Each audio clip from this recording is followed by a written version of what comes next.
Hi again. I received a call from an agent in our EXP organization. Let's call her Grace.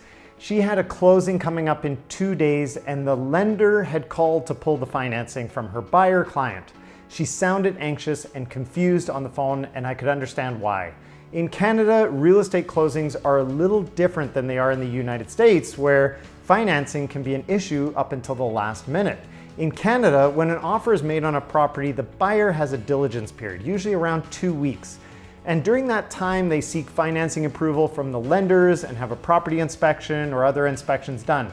During that 2 weeks, the bank will provide an approval on the mortgage financing, and once they do, it's extremely unlikely that that deal collapses due to financing. So conditions are waived and the deal goes firm. The deposit is now non-refundable and the deal may close in 30, 45, 60 days or longer from the time of waiving the conditions. In this case, the lender, for some unknown reason, pulled the financing after providing an approval and before the closing date.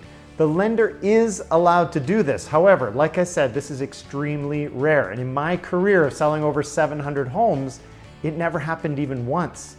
I guided Grace to deal with what she had in front of her and not to panic or worry, as panic and worry will not solve any problems. So ask the seller for an extension for the buyer so that they can seek alternate financing and possibly close on the property. Unfortunately, this was a hot seller's market and the seller chose not to extend the condition, and the buyer missed out on this opportunity to buy this home. The moral of this story is that the deal isn't done until the money exchanges hands and you get paid.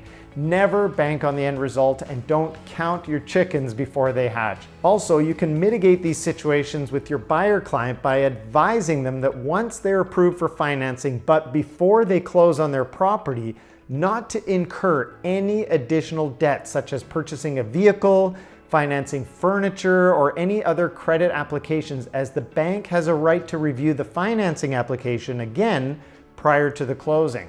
Remember, the banks are in the business of protecting their money, so they want to ensure that they're lending to the buyers with the same financial picture as when they qualified. Now, it's unknown why this lender pulled out at the last minute, but as a real estate agent, you should find out why things happen, learn from it, and put that in your repertoire of knowledge, as this is what gives you experience and makes you a better agent over time. It was an unfortunate situation for Grace. But like all unfortunate situations, it was also a learning opportunity. Follow us for more advice for real estate agents and to learn more about joining our group at eXp Realty so you too can be mentored by top producers. Send me a text at 403-991-9192. We look forward to hearing from you and growing together. Bye for now.